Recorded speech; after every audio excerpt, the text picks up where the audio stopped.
Nakikiisa si Pangulong Ferdinand Marcos Jr. sa pagdiriwang ng Pride Month, kung saan sa kanyang mensahe binigyang diin niya ang karapatan ng mga miyembro ng LGBTQIA+ community tungo sa pantay na pagtrato sa ilalim ng batas.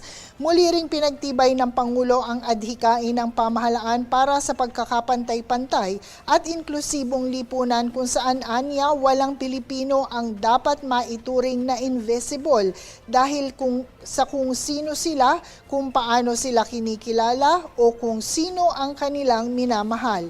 Kinilala rin ng Pangulo ang kontribusyon ng komunidad sa lipunan sa pamamagitan ng kanilang talento, serbisyo at pamumuno. Samantala, nakatakda namang ganapin sa June 27 sa UP Diliman ang Love March o Love Laban Pride March ngayong taon.